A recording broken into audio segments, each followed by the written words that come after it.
Hi, I'm Seb Griffiths and I play tennis for Wales. And I've gone viral for my tennis trick.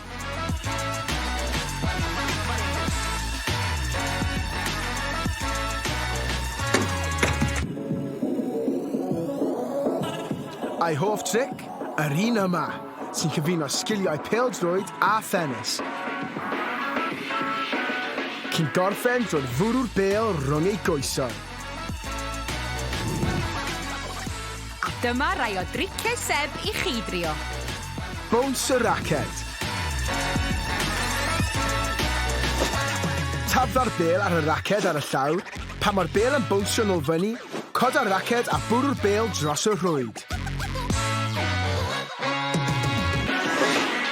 Y serf pêl-droed. Gwna keepy-uppies ar ochr y raced, wedyn tric rownd y byd, keepy-uppy gyda dy droed, a bwrw'r bêl mor galed a phosib.